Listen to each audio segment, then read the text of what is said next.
love entertainment, current events, and Hollywood. Don't miss Creator to Creators, hosted by the filmmaker Meosha, known for the Shudder hit documentary Horror Noir and the acclaimed film Anatomy of an Anti-Hero, Redemption. This show features interviews with filmmakers and creatives from around the globe. Join the fun with guest celebrities and gain valuable insights. Subscribe now and follow Creator to Creators. Hi guys, welcome to another episode of Creators to Creators today. Today we have a special guest. I.K.P, the infamous king of positivity. I love that. Welcome. So I love going back to the beginning. I always say the beginning charts our trajectory in life, our little habits we pick up along the way, follow us into our adulthood. Tell me a little bit about, yourself when you were a child. What were you like, and how did you kind of find your way into music and this and the the positive train that you're on now? How did that happen? Well, way back yonder, millenniums ago, I had really always been, music has always been a kind of a cornerstone of my family's life and, of our culture and things like that. So I kind of think it's in my blood. My father, he had a band in the 70s and he played saxophone for them. And, it's still something he does to this day. So it's kind of always been embedded in me. I remember as a kid, our family was good for throwing lots of parties and get-togethers. When they were younger, I'm the last child of my family. I have five older Oh, siblings. So when they were younger, my parents would throw parties a lot because, that's just kind of a Caribbean thing. I have a Caribbean background. So anytime family gets together, there's always a party going on somewhere. Of course, by the time they had me, we move away. I'm originally born in Brooklyn, so I'm raised in Virginia. We move away. mhm. Parties aren't as big, but they still happen. Birthdays, holidays, things like that. So music is always at the cornerstone of my thing. And me just being a curious kid, I was alone a lot because my siblings are far older. My parents worked for long days, and I just be making up worlds in my home, at home when nobody's around, and music kind of filtered in after I was done with cartoons, and Mhm. we got our first home PC, and from there I was kind of on like the how would you say sort of on the cusp of the digital revolution. I Mhm. grew up around that time. We were getting things like Napster, LimeWire, so I got into downloading music and digital files and sharing music like that, and still taking the music the old way, of course, through radio, video, MTV, BT. So that's kind of how I got in. My curiosity got started with even wanting to get into the music world. That's beautiful. I love that, and I love this. This song. Number one, it's a bop. It's fun. It's super positive. I love the title. It's all about. That's what I'm all about. And I Mhm. just think it's such a good time to have music like this out with such craziness going on in the world. What inspired the concept and the energy behind your single FTW? Yeah, the record FTW stands for the win, and I think we all need a little bit of a boost these days. Even myself included. Like I've been through a lot of different things, and sometimes I just want some music to kind of just boost my spirits, boost my mood, and kind of get me ready for game day, get me ready for whatever the day brings, or just in life in general. So that was kind of the concept. And I had this song, I had written it as a freestyle a while ago, and I was trying it over different beats, and I didn't like the way it was coming out. And then suddenly I run into this producer that I was working with on other records, and they liked the energy just of the other music they were working on with me, and we got in, we we just kind of came together, and the producer came up with this track, and the energy was just so immediate, so urgent. It was so alive.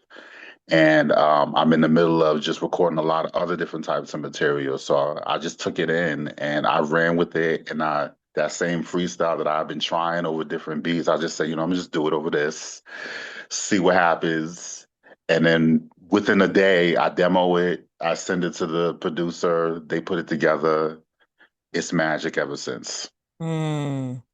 I love that. I love that. How involved are you when it comes to producing? Are you kind of let the producer do their thing, or do you kind of have like an idea, like, look, this is what I like. I don't quite like this beat. I mean, are you like that involved? Yeah, actually, I am involved. It depends on the record. So most Yeah. of the time, what I'll have is I'll have a bunch of tracks that um I'm I'm getting from a team of producers that I work with, and I'll say I like this one, A, B, and C, and then I will kind of take it apart. I'll ask them for the stems and go in and as I'm writing the song in real time, I'm deciding what parts I like about the beat, where it should drop. So I'm really involved on a behind the scenes technical level with it. So yeah, definitely it's like 50-50, but sometimes some producers they got it. Like this FTW is a good example of that, where the producer just had the vibe and had the energy and kind of took a lead role in doing it, but that's not typical of me. I just kind of I want to get a little bit of my flavor and my sauce in there. Yeah, definitely. You know, and then I'm curious when it comes to, your the positivity and because nowadays, rap and music, it's really not that positive these days. It's very much about, popping out, looking good, girls, party, which is not a bad thing. But how do you decide, what emotion or message you want to on a track to carry before you create it? I let the track most of the time speak to me. And Okay. I let the track just kind of dictate what the mood is, what the direction is, and then from there, you know, it could be something I wrote down earlier because I'm good for brainstorming, just and taking it, keep jotting down a bunch of ideas that I want to talk about or lines that I want to get off, and then once that track comes, I go with the energy and I decide, okay, I think I'm going to talk about this, or these are the bars I'm gonna start with, and just let my intuition and let my creativity kind of guide the rest of it. So it's not all the way. It sometimes it's really just like it's like a magical process. It's hard to like pin down because it could come from anywhere. It could come from any person, anything, any mood. And I just decide that I try to channel that mood or channel the energy that I want to have and celebrate and put it into whatever's in front of me. And I Mhm. think that's like the funnest part is to just take a vibe and really just concentrate on what I want to say in that moment and let the rest kind of be dictated by the organic process. I love that. I was gonna ask, like, what's your relationship with hip hop? How has that evolved over the years? Because hip hop now is, I don't know, it's different. Everything's different. How it used to be back in the day with like your LL Cool J's and I mean, really old school hip hop, Snoop Dogg and Tupac and Biggie, and hip hop now is just, I don't know. Yeah, hip hop has definitely evolved a lot. I'm definitely from the school of the Biggies and the Jay-Z's and the Nas's, and I come from Virginia, so that's Missy Elliott, Timberland, Pharrell, um, Clips. Those are my local heroes, and I grew up off of that, and I watched them navigate the game, and I watched them kind of cultivate their own sound, and I think that was kind of the thing I took from the culture. It's usually all about authenticity and originality and dedication to the culture and the skill. So I think that is what guides me. And even though it might look different now, what I what I definitely know is that hip hop is good at embracing so many different sides. And sometimes it's slower at embracing certain energies, like certain presentations.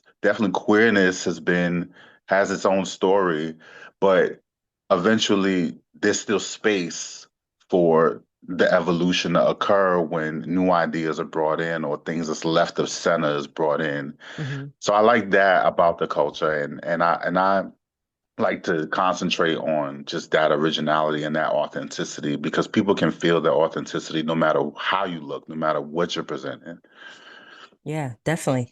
Um, do you ever revisit like old lyrics or voice notes and find new meaning in them? Oh my God. So I don't know about finding new meaning, Yeah. but there's stuff that I have written that I still have from when I was in high school. And full disclosure, I'm not in high school now. So way past it, but nonetheless, I still have some of the stuff that I was thinking about and just the angst, the teenage angst that was there and kind of reviewing and that's stuff that I would say was just me kind of venting and honing some skills and trying to figure out how to write a song. So none of that stuff would be something I would probably use today, but I do reflect just on how far I've been able to go. And sometimes there's some stuff that I've written, like sometimes songs take me a few years to come together. Wow. So, FTW, I've been kind of gestating that maybe about a year or so. It was just a verse that I wrote and then it's evolved as I tried it over different beats. And sometimes songs take me sometimes 5 years for me to even have the courage to want to even put it out there. So Wow. it's like that. That's amazing. That's pretty Yeah. cool. Um, what's one like creative ritual that you always do before recording? That's a good question. I think sometimes, okay, there are some songs where I'm gonna use vocal and like I'm gonna sing on it, Yeah. and I prepare my tea to want to help make to smooth my vocal out. Some either black tea or ginger tea, and I'll have that with a lemon and some honey, and I'll have some of that and then I'll do my warm-ups. I do about maybe 30 minutes to 45 minutes of warm-ups Oh, nice. just to kind of get to loosen up and relax a little before I get into the recording process. Because the songs that I sing on tend to be a little bit more carry a little bit more of a different type of emotional weight. Mm, And I want to make sure I get it right. I want to make sure I get the takes good. So I'm fully locked in. I'm fully plugged in to that. So that's kind of what one of the things that helps me get through it. I love that. I love that. That's awesome. Um, that's a great ritual. I love tea. Yeah, yeah, yeah. It's interesting because I was when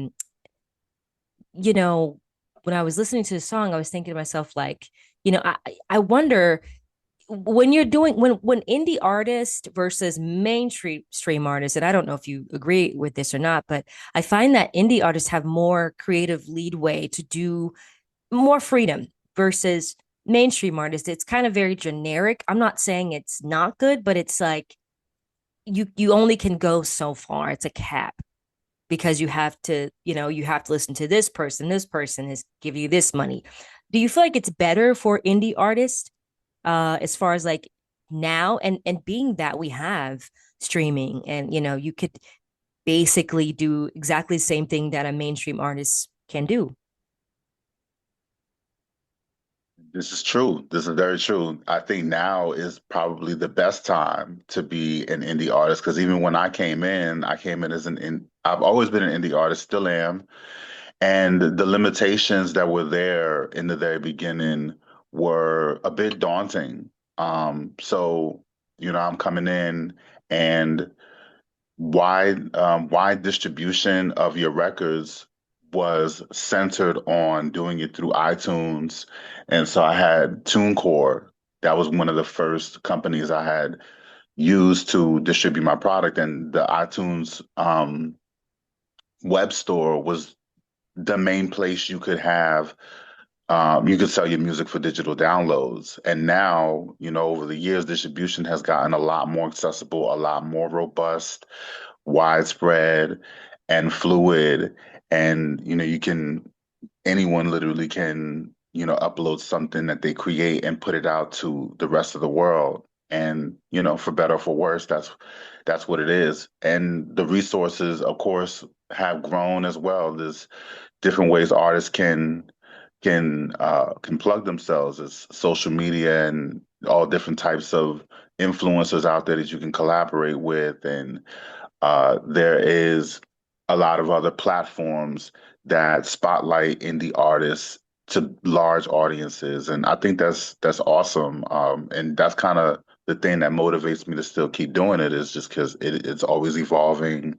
There's always a new way to get your material out there. Absolutely. Yeah, I love a lot of people are they say that it's just I mean it is saturated, but I think with all the things that we have like streaming, it just makes it possible that that music and your content can reach people remotely, and you don't have to actually be in China. You can get those kind of listeners. So it's a good time too, I think. I guess there's pros and cons to it all. Yeah, for sure. FTW is out there getting all sorts of plays in Mexico and Ooh, Brazil, love that. and in the Middle East, being playlisted everywhere. And I'm looking at these stats, and they're happening in real time. That's awesome. So like that's just mind-boggling to me because it was hard for me to just sell a digital download of my album way back in the day, and now just as easily I can reach wider audiences that can, that can come through and join the movement. Absolutely. Absolutely. Um, how has your advocacy against HIV stigma shaped your artistry? Oh, yeah, that's a big thing. I've had friends who kind of inspired me to go in that direction. Like so many friends, people I knew, people who passed away, unfortunately, Yeah, I'm sorry. as a result of this illness that's still out there. It's well controlled, way more well controlled than it was before, but the stigma is still there. And the stigma is the reason why I keep advocating for just a different message to be out there and a different representation or a more evolved representation of what it could look like. Because I think people are, stuck on what it used to look like and what it used to mean for the queer community or at large. And that's just not it. That's not always the case these days. And I want to evolve that perception. But yeah, I have just a lot of dear friends that I've seen living with it day to day, and a lot of them are thriving. And Yeah. I think that needs to be highlighted as well. Yeah, definitely. Absolutely.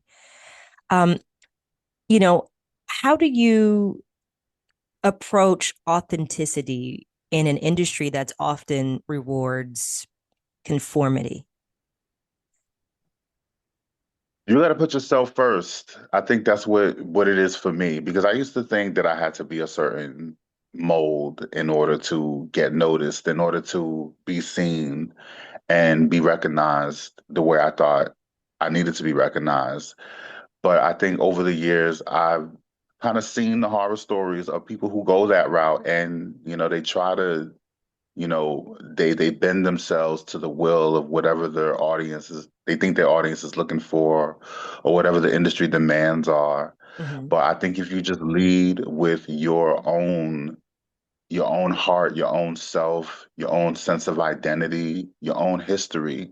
I think there's a lot that you can use there, that you can mine inspiration from.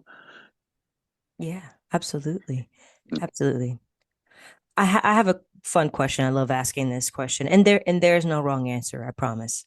Um, the three levels of influence: money, power, and respect. If you could choose only one of those things, which one would you choose and why? Wow. That is you know what's crazy is when you said money, power, and respect, I figured that's where you were going. And then I'm thinking about the song Money, Power, and Respect by the Lox, Lil Kim, and DMX. And it's like that's like it's a vintage record, and it's very much what kind of what you're faced with when you're out there in the world and you're trying to make things happen. Hmm. But for me, I'm gonna go with respect. I'd rather Mm, people respect me because I'm gonna lead with that. I lead with respect, and I think out of respect, you get love, and then you get power, you get mm, money from those things. But you can have the money and you can have the power, but if people don't respect you, then your legacy is going to be tainted. I think that's mm. just kind of how that goes. Yeah, no, for sure. That's a great answer. Yeah, I like it. I like that a lot. Um, Yeah. how has being non-binary shaped your experience in hip hop spaces? I'm very curious about that. Well, the evolution is not easy. So I'll say, um, it's an interesting ride though. I think it speaks to who I've always been more than anything else. And it's Has it it's changed? a it's a it's a Is it changing for the I, better, you think? it's definitely changing for the better because I feel freer. I feel more myself. I feel less burdened by whatever expectations there were of me in the past to present a certain way, to follow a certain um, through line, or to have a certain narrative if if I'm presenting a certain way.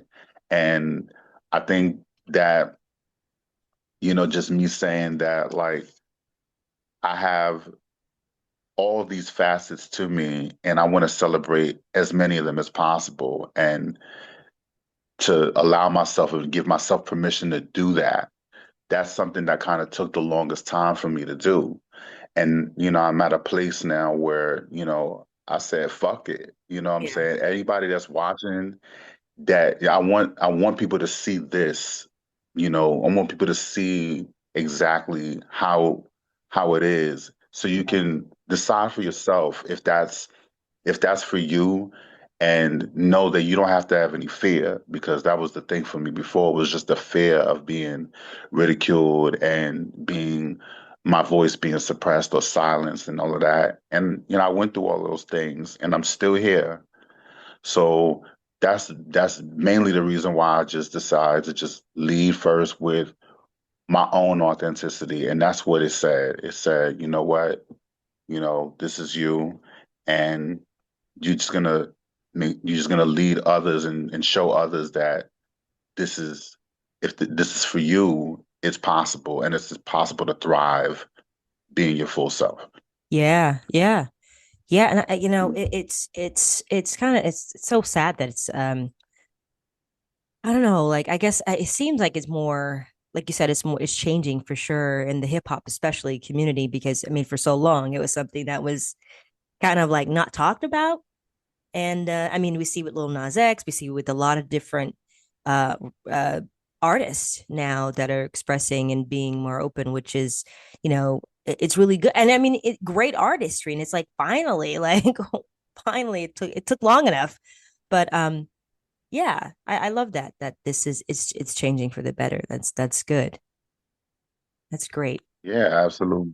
For sure. This is like, and I'd be the first to tell you, like, I was there in the very beginning when It was it was an object of ridicule. It was like a witch hunt to try to find out who the Mhm. gay rapper was. I lived through that era. Like Wow. radio hosts were openly trying to out people and accusing them of being queer or being gay in the hip hop space. And Hmm. that's where it started. That's where the kind of where the conversation started. You know, before that it was just, you know, you would hear it in the language of the way people spoke in their songs. You would hear, you know, if I may, they say faggot this Hmm. and sissy that, you know, you would hear Mm. that explicit language. And then, like I said, it turned into a witch hunt of who's the gay rapper in the industry. And then you had people like Frank Ocean come in and change the conversation, at Yeah. least in black spaces and in urban spaces. And Yeah. that was a big deal. And I lived to see through all of that stuff. Like I was an artist with all of that. And I just decided early that it wasn't gonna be, you know, like I didn't know how much change I could bring to it, Hmm. but I was always going to choose my own self first. I was always going to choose my own pride, my own artistry over anything else. And I just came in at a time where the conversation in pop culture was just shifting, and you know, we get to marriage equality, Hmm. and you know, the conversation is shifting even more, and then we start seeing more people come out in pop spaces Hmm. and make it happen. And I'm really, really proud of how far we've come, but I Hmm. also know there's a whole lot more work that can be done. And, you know, I just want to do the work and I'm just happy to see the evolution. Right. Right. Oh, yeah, I was going to ask you this question. What inspired the creation of your block spinning series?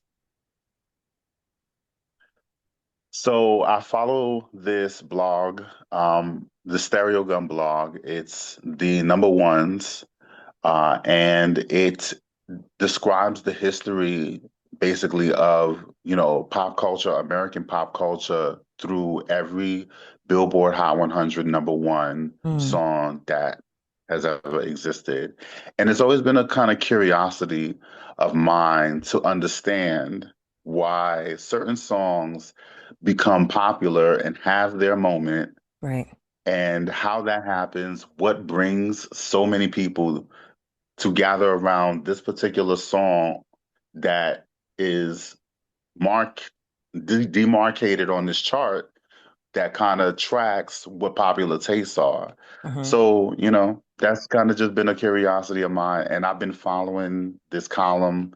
It's been out there for since 2018, but I didn't really start reading it until about 2022. Mm. And every week I would see the different number ones that are out that have topped the charts, and the editor that writes the blogs has such compelling stories, backstories about how the different knots and the different arms of the industry and the different forces that come together kind of spin that they come together and tell this tale of how your favorite artist gets to the top of the charts, and sometimes maybe not your favorite artist, or maybe sometimes your artist that came in and people only knew them for that week or that year, and then they were never heard of ever again. Like Mm. compelling stories like that are what I'm into. So uh, I wanted to react to that, and I wanted to put that information out there and really get and really explore it really for myself. And then, you know, that's kind of how I started. Oh, that's cool. That's cool. What's one cultural shift you'd like to see within the music industry change? Like, Wow. So many. So mhm. uh cultural shift in the music industry. Um, there's a cultural shift happening right now with AI that I'm just kind Mm. of brimming to see what that evolution is going to look like. But, you know, health insurance for artists, I think that's a big deal. I don't think any artist should be starving or should have to Mm, decide whether, you know, they're going to live and die on that stage and have somebody take care of them if they collapse or whatever, or wonder where help is going to come from if they are indeed hurt from performing and things like that. I think that's something I'd like to see. I saw, I remember Chapel Roan when she was accepting her Grammy this year. I think earlier this year, and she had the whole speech that just talked about some of the things that it takes to be an independent artist or to be an artist at all, yeah. and the places where the industry could improve. And I thought it was really compelling. And I think one of the things she mentioned was insurance, health insurance of some sort. Mm, mm-hmm. I that'll be nice. That would be that would be lovely. Absolutely agree with that. Yeah. Um, what advice would you give to an upcoming artist or someone out there that's trying to get into the music industry?